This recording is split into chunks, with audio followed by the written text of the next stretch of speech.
আজকে সংস্কার নিয়ে সংস্কার কমিশন হয়েছে, তারা বসছেন, অনেক বিষয় সবাই একমত হচ্ছেন, আবার কোন কোন বিষয়ে দ্বিমত হচ্ছেন। এটা তো গণতন্ত্রের রীতি। কিন্তু আগে দিচ্ছেন প্রস্তাবনা, তারপরে দিচ্ছেন শর্ত। এটা কিরকম ভাই?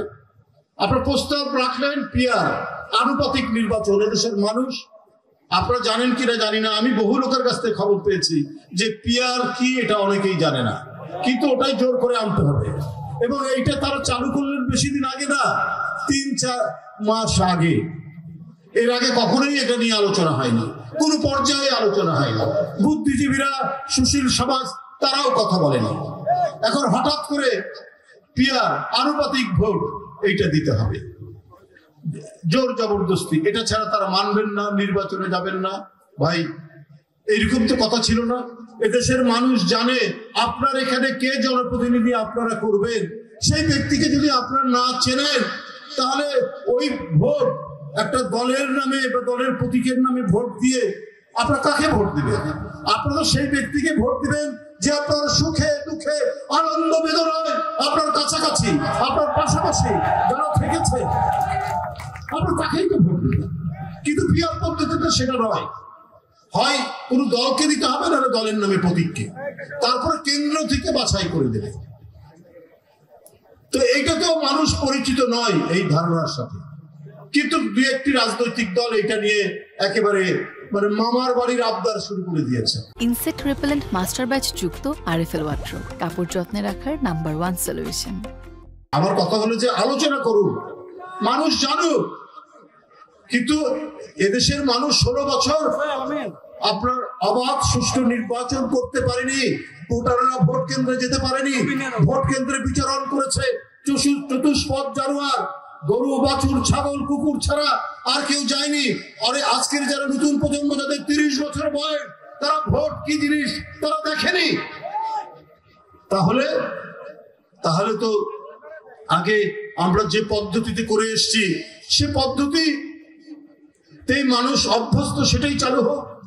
আর ওটা এতই আপনার অবধারিত হয়ে গেল, তার পার্শ্ববর্তী দেশ ভারত, সর্বোচ্চ গণতান্ত্রিক বড় দেশ আমেরিকা, ইংল্যান্ড, যেখানে 800 বছরের গণতন্ত্র, তাদের ওখানে তো পিয়ার পদ্ধতি চালু হয়নি, তারা তো পিয়ার পদ্ধতি অবলম্বন করেনি। আপনারা কেন এই জেদাজেদির মধ্যে আপনারা আছেন? তাদের নেবে। আর আরেকজন তো বসে আছেন পার্শ্ববর্তী দেশে। আজকে এই সংবাদপত্রের খবর যে এখানকার একজন ব্যবসায়ী, যাকে সমস্ত ব্যাংকগুলো, বেসরকারি ব্যাংকগুলো শেখ হাসিনা দিয়ে দিতেন, চট্টগ্রাম, এস আলমের নাম শুনেছেন না? সেই এস আলম তাকে 2,500 কোটি টাকা দিয়েছেন এবং আরো 2,000 কোটি টাকা তিনি দেওয়ার প্রতিশ্রুতি দিয়েছেন। আমার কথা নয়, আজকে খবরের কাগজ খুলে দেখুন। তাহলে এই যে এত টাকা, এই টাকা উনি কি করবেন? নিশ্চয়ই দেশের অভ্যন্তরে অন্তর্ঘাত, নাশকতা, দেশের মধ্যে নানা ধরনের অপকর্ম করার চেষ্টা করবেন।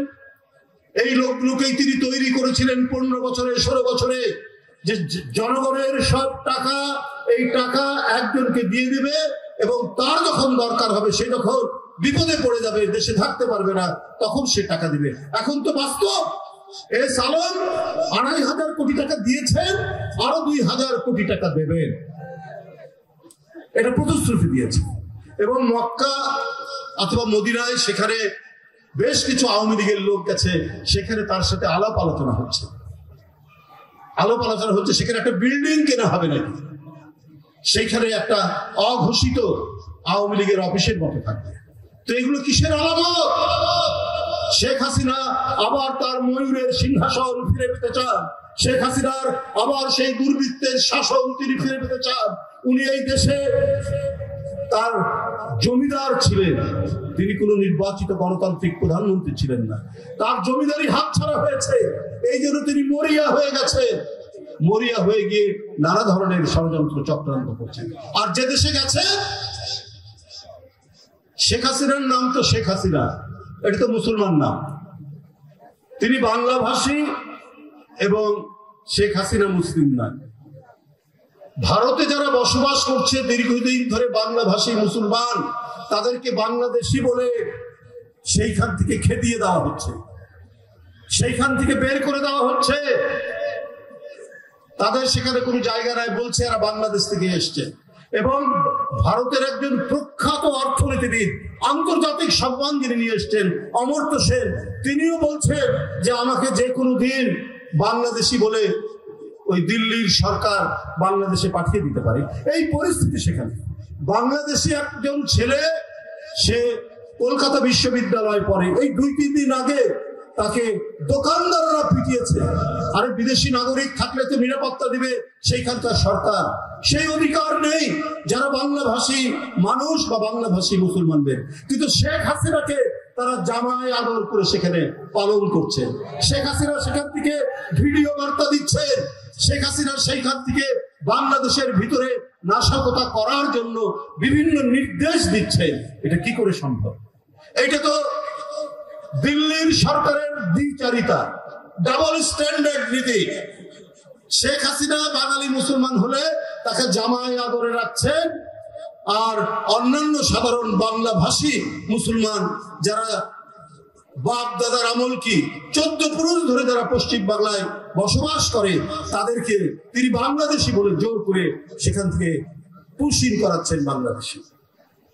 আর অন্তর্বর্তীকালীন সরকারকে একটি কথা আমি বলতে চাই, সে কথাটি হচ্ছে, আপনারা অর্থনৈতিক ক্ষেত্রে অনেকটা শৃঙ্খলা ফিরিয়ে নিয়ে এসছেন। মুদ্রাস্ফীতি কিছুটা কমেছে, চাল ডাল আনাজপাতি তরি তরকারির দাম খুব না কমলেও এখন কিছুটা স্থিতিশীল রয়েছে। এটা কিন্তু অর্জন নয়, আরো কিছু আছে। মানুষ বেকার হচ্ছে। সবচেয়ে বড় যে ঘটনাটা হচ্ছে, 3 বছরে দরিদ্র এবং অতি দরিদ্রের সংখ্যা বেড়েছে। এটা অবশ্য শেখ হাসিনা শেষে যে লুণ্ঠন, অর্থনৈতিক লুটপাট, টাকা বিদেশে পাচার, তার ফলশ্রুতি। কিন্তু অন্তর্বর্তীকালীন সরকার প্রতিটি গণতান্ত্রিক আন্দোলনে যারা আমরা ছিলাম, তারা সবাইকে আমরা এই সরকারকে সমর্থন দিয়ে যাচ্ছি। কিন্তু তাদেরকেও মনে রাখতে হবে, যদি দরিদ্র এবং অতি দরিদ্রের সংখ্যা বাড়তে থাকে, তাহলে কিন্তু মানুষ মুখ ফিরিয়ে নেবে। শহরের যারা মধ্যবিত্ত, যাদের মাসিক ইনকাম ছিল 45,000 টাকা, তাদের ইনকাম 5,000 টাকা কমে গেছে। এটা একটি খুব নামকরা গবেষণা সংস্থা এটা গবেষণা করে দেখিয়েছে। তারা 40,000 টাকা তাদের এখন ইনকাম এসে দাঁড়িয়েছে, কিন্তু ব্যয় কিন্তু আগের মতোই আছে, ব্যয় 45,000 টাকায় আছে। এই যে ব্যবধান বাড়ছে, অতি দরিদ্রের সংখ্যা বাড়ছে, এইটা হলে আমরা গণতন্ত্রের যে কাঙ্ক্ষিত লক্ষ্য, সেই লক্ষ্য পূরণ কিন্তু অনেক ক্ষেত্রে ব্যর্থ হবে। এই জন্যই অবাধ সুষ্ঠু নির্বাচনে জনপ্রতিনিধি নির্বাচিত করে জনগণের সরকার প্রতিষ্ঠা করা অত্যন্ত জরুরি। সেই ক্ষেত্রে যে অঙ্গীকার সরকার করেছেন, অন্তর্বর্তীকালীন সরকার করেছেন, সেই অঙ্গীকার অনুযায়ী যে রোডম্যাপ আগামীকাল দেওয়ার কথা, সেই রোডম্যাপ আমরা কালকে দেখব এবং রমজানের পূর্বেই জাতীয় নির্বাচন অনুষ্ঠিত করে জনগণের ক্ষমতা জনগণের কাছে ফিরিয়ে দেওয়ার প্রস্তুতি আমাদের সবাইকে নিতে হবে।